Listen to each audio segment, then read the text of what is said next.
If you are watching this video without watching the part 1, then please click the link on the top right corner of your screen. We thank you for your cooperation and let's move on. Hello fellas, have you ever made a simple mistake on your PC that made you spend thousands and thousands of rupees for repairing it? Have you ever made a list of don'ts to do with your PC? If no, you are at the right spot. So today we will discuss about top 10 things that you should not do with your PC. I'm Keshav Jagan for Knowledge On.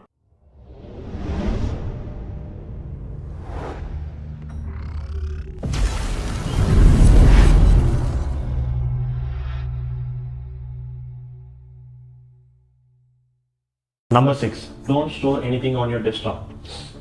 Don't store anything on your desktop doesn't mean you should never store anything on your PC at all.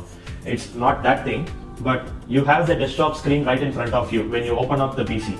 So that's where you should not save any files.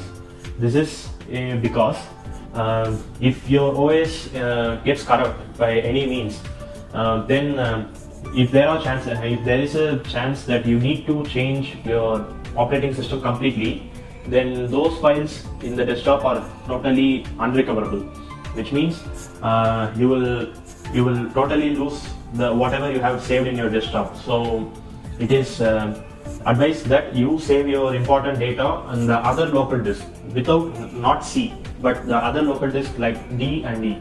So saving it on other local disk can actually help retrieving the data even when you change the OS. So changing the OS only happens on C, and sometimes when changing the OS, if the local disk needs to be formatted, then it is going to be pain in the no, I don't want to say the word, sorry. So if you had to change your operating system, it's better, it's the files whatever you have formatted in the C drive is totally unrecoverable, but some means you can still recover, but it's only the part of the file. Like there's a concept called clustering in the hard disk. Even when you format the hard disk, there are small clusters situated on your hard disk. So by that means you can still recover files, but not completely. Very small documents can be recovered, but a large file is never recoverable, and only a part of that can be recovered if you require at all. So it's better advice not to save anything on your C drive or the desktop. So desktop is totally vulnerable to anything.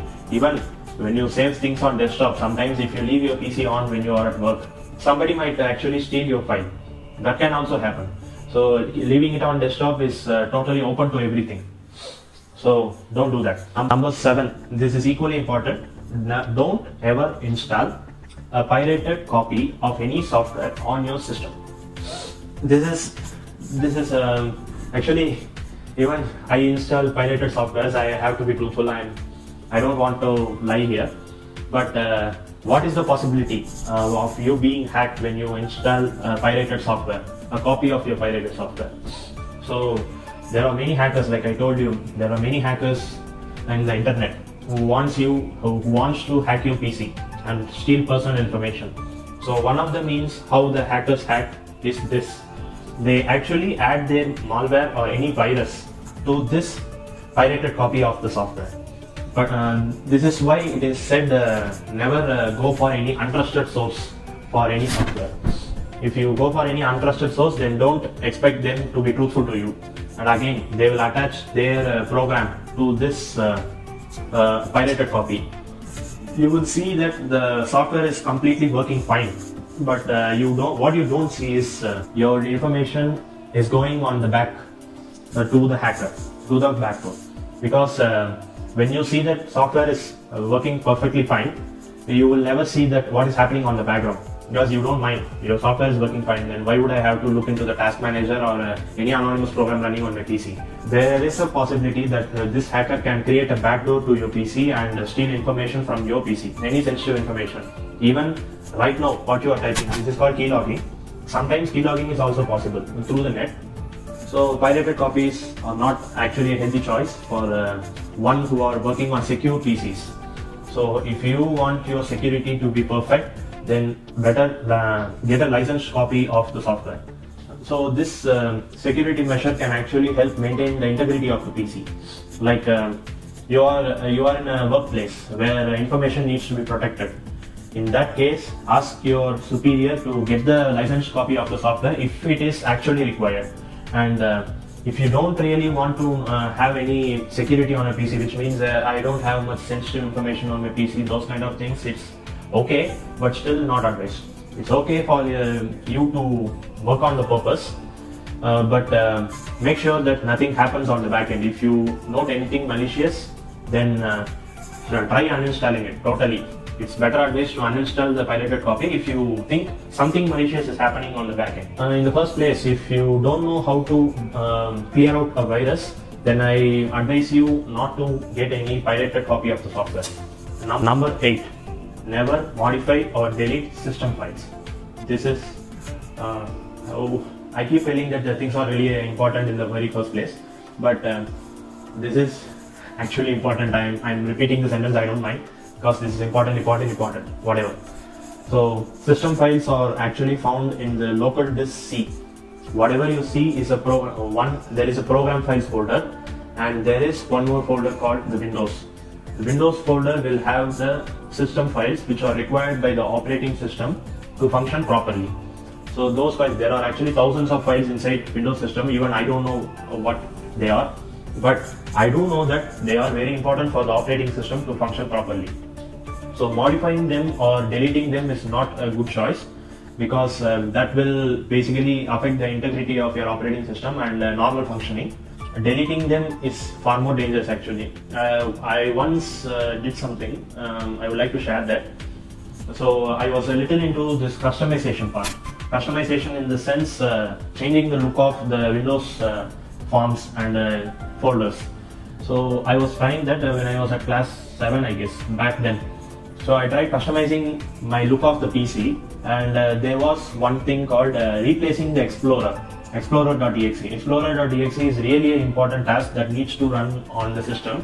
The Explorer.exe actually has the taskbar, all those icons on your desktop, and sometimes the background processes is also based on Explorer.exe. So what I did was, this customization software told me to replace the Explorer.exe from the Windows folder. So I did replace the Explorer.exe, but found out that it was incompatible for my PC. I was not even sure that it was 64-bit architecture, so I was not sure about the compatibility of the Explorer.exe, and I went replacing it. And after replacing, I never got the Explorer.exe, and I even accidentally deleted it unknowingly. If I had to get back the Explorer.exe, it's never going to be an easy task, and I don't know.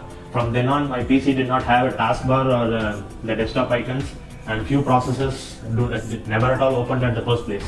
I'm in a lot of trouble.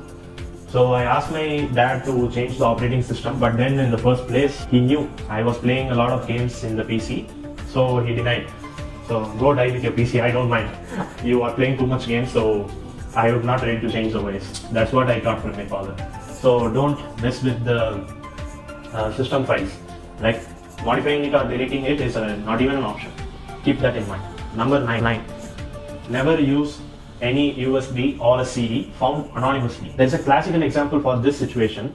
Back at 2009, the Pentagon was attacked. There was a malware in the Pentagon that was used to squander all the files from the Pentagon. Not all the files, but Pentagon eventually found out their files were being stolen, and then cleared it out within weeks. There is 2 weeks, I guess.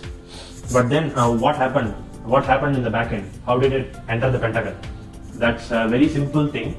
So there was a security guard who was working at the Pentagon, found a USB drive anonymously left on the floor somewhere in the parking lot. So he took that pen drive to the system, his security operating system, and he inserted the pen drive. But when the pen drive was inserted, the very moment the program started executing and started attacking the servers of the Pentagon. Those systems were totally hacked, and eventually almost thousands of systems had attached through the network to the Pentagon were eventually hacked, and lots of information was stolen, and the Pentagon needed 2 weeks of time clearing it. So if you are offered a USB or a CD by an anonymous person whom you don't even know, or you found it anywhere out, you better don't take that thing. And if you even take that USB, you don't need to, you will have to clear the USB first. very first thing.